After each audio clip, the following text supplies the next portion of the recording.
Surface tension is such a property that makes the liquid surfaces tense. It behaves like a stretched membrane because of surface tension only. You see, transverse waves can never travel through the liquid, but on the surface they do travel simply because of surface tension. So we can say that this whole phenomenon of travel of transverse wave on the liquid surface is accredited to surface tension only. Now, one specific property, angle of contact, we are going to study, that is to be defined at the point of contact only. Suppose the surface is concave and this is the point of contact. Liquid is here inside. You see, at the point of contact, you draw one tangent at the liquid surface and take the inner wall, or you might say the wall inside. The angle between the two will be known as angle of contact. Once again, I'll define angle of contact. It is the angle between the tangent drawn at the point of contact on the liquid surface and the wall within the liquid.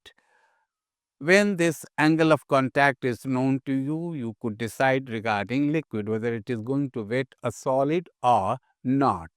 When theta is less than 90 degree for a given pair, you see the liquid is definitely going to wet the solid, as in the case of water glass.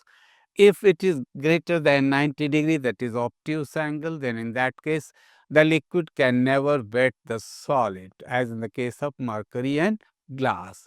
But when this angle is going to be 90 degree, surface would become plane. This is transitional phase, or you might say that this is the case of wetting and non-wetting, as in the case of water and silver tube. Tubes here must be taken capillary tube, that means radius is smaller. For a quite big cross section, this becomes little understandable and remarkable. That's why we always consider capillary tube for studying the detail of surface tension. Now, one very important phenomenon regarding this surface tension is capillary action. Capillary action is rise or fall of liquid inside the capillary tube. Whenever it is dipped in liquid, the liquid may rise, liquid may fall. When I am saying rise or fall, it simply means above the free surface of general liquid inside the tube, the surface will either rise or it will fall. Now, the whole thing will depend on how the surface is within the capillary tube. If the surface or the meniscus is concave, the liquid will rise, capillarity would be positive. If the surface is or the meniscus is convex, the liquid will be depressed inside the tube. And suppose the rise or fall is equal to H, then we say the capillary action is equal to H. One very important relation could be derived, H equal to 2t cos theta upon R dg.